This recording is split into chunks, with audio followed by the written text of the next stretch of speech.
Imagine कीजिए कि आपके सामने एक रोड है और ये रोड आपकी ड्रीम्स और ख्वाहिशों से भरी हुई है जिसे आप अचीव करना चाहते हैं। अगर आप अपने एम्बिशंस और डिजायर्स को अचीव करना चाहते हैं तो आपको एक चीज में सक्सेसफुल होना ही पड़ेगा और वो है मनी। इस वीडियो में दिए गए 7 प्रिंसिपल्स को अपनी लाइफ में यूज करके आप अपने एम्प्टी पर्स और लाइफ को पैसे और हैप्पीनेस से फुलफिल कर सकते हैं।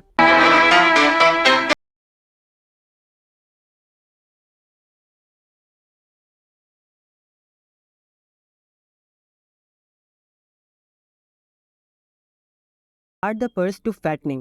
पहला प्रिंसिपल है a part of all you earn is yours to keep, यानी अपनी अर्निंग का कुछ हिस्सा एटलीस्ट 10% खुद को सबसे पहले पे करें। पे योर सेल्फ फर्स्ट। हम अपनी सारी अर्निंग को सेव नहीं कर सकते हैं क्योंकि हमें जिंदा रहने के लिए फूड, क्लोथ और घर चलाने के लिए पैसों की ज़रूरत होती है। और वो पैसे कहाँ से आएंगे?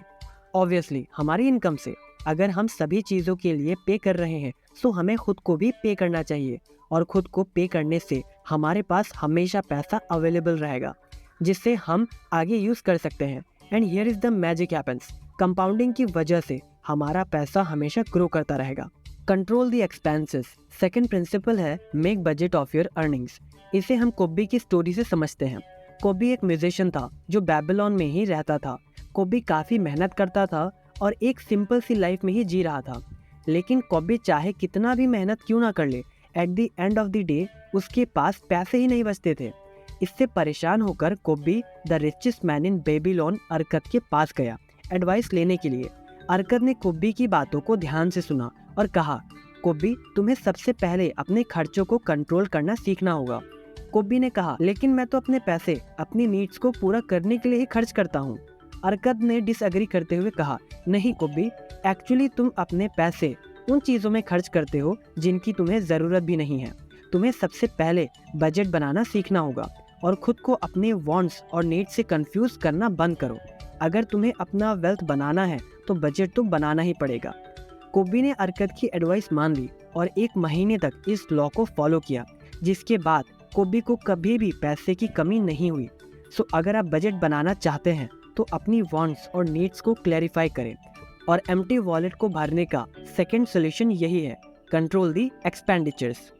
नेक्स्ट प्रिंसिपल कहता है make the gold multiply. Money का ये लॉ बहुत इंपॉर्टेंट है, यानी अपने पैसों को काम पे लगाना। अगर हम अपना वेल्थ बिल्ड करने के बाद अपनी इनकम को बढ़ाते रहना चाहते हैं तो हमें सही जगह अपने पैसे को इन्वेस्ट करना होगा।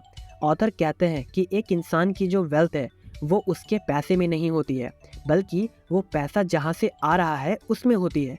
यानी रियल वेल्थ है इनकम सोर्सेस में, ना कि पैसे में।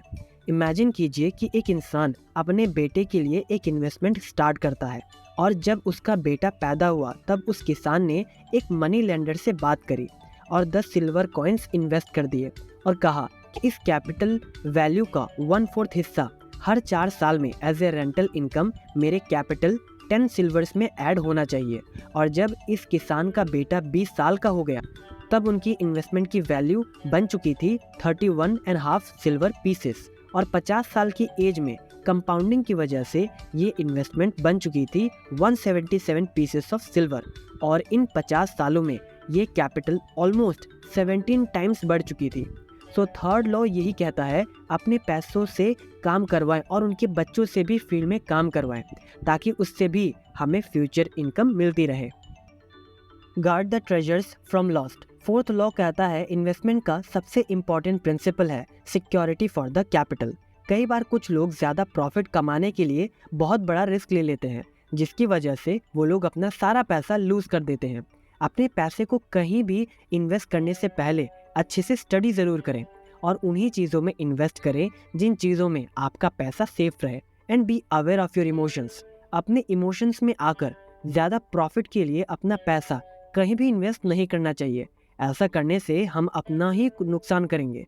सो लेसन यही है कि कोई भी काम करने से पहले किसी ट्रस्टी या एक्सपर्ट से बात करी जाए और किसी को लोन देने से पहले ये देख लेना चाहिए कि वो इंसान लोन रिपे कर भी पाएगा या नहीं, उसकी रेपुटेशन क्या है, उसका कौन सा बिजनेस है, and so on.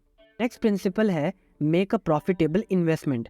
Fifth cure है own your own home. Yes, खुद का घर होना भी बहुत इम्पॉर्टेंट है।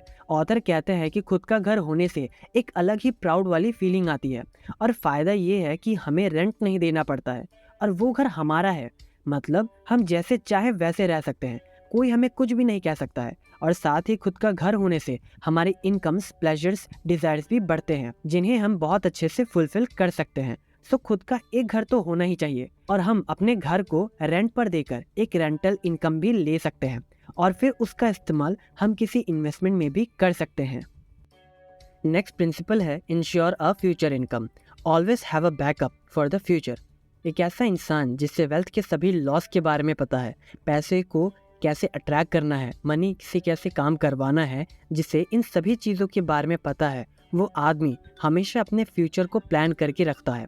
वो इंसान जानता है कि ओल्ड एज में वो ज़्यादा काम नहीं कर सकता है, तो खुद के लिए और अपनी फैमिली की प्रोटेक्शन के लिए हमेशा बैकअप रखेगा।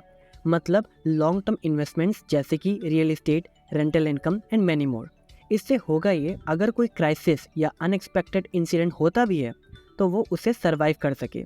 अगर हम खुद की फैमिली और खुद के लिए फ्यूचर इनकम नहीं बनाते हैं और अपनी पूरी यंग एज एंजॉय करने में निकाल देते हैं और फिर 40s में हम सोचते हैं कि अब हम मेहनत करके अपनी फैमिली के लिए वेल्थ प्रोवाइड करेंगे, तो ये एक बेवकूफ़ी है। ऐसा करने से हम अपनी लाइफ और फैमिली से दूर होते जाएंगे, क्योंकि यंग एज में हम जो चीज़ें कर सकते हैं वो चीज़ें हम ओल्ड एज में नहीं कर सकते हैं। और लास्ट प्रिंसिपल है increase the ability to learn and earn. Imagine कीजिए कि दो आर्टिस्ट हैं और दोनों की सैलरी सेम है, 5000 रुपीज़ पर मंथ, और दोनों ही अपने करियर में सक्सेसफुल होना चाहते थे और ज़्यादा पैसा कमाना चाहते हैं। लेकिन पहला आर्टिस्ट अपने काम को सीरियसली नहीं ले रहा था और सोचता है कि कम टाइम में ही वो एक मोनालिसा जैसी पेंटिंग बना दे और ज़्यादा मेहनत भी ना करनी पड़े। पर दूसरा आर्टिस्ट का ये मानना है कि अगर हमें किसी चीज़ में या फील्ड में ग्रो करना है तो हमें उसके बारे में सीखते रहना चाहिए। एक सक्सेसफुल आर्टिस्ट बनने के लिए हमें उस फील्ड के बेस्ट पर्सन को देखना होगा, आर्टिकल्स पढ़ना होगा, सेमिनार्स अटेंड करना पड़ेगा, ताकि हम एक्सपीरियंस पर्सन से उनकी लाइफ की लर्निंग्स को अपने अंदर ऐड कर सकें। और अब हुआ ये कि दूसरे आर्टिस्ट ने 7th लॉ को कंसिस्टेंसी के साथ फॉलो किया और कुछ सालों बाद वो इंसान एक सक्सेसफुल आर्टिस्ट बन चुका था और उसकी इनकम लाखों में पहुंच गई थी, जबकि दूसरा आर्टिस्ट स्ट्रगल ही कर रहा था। हमारे अंदर जितनी नॉलेज होती है हम उतना ही पैसा कमाते हैं। अगर हमें ज़्यादा पैसा कमाना है तो हमें सीखते रहना होगा। So learn.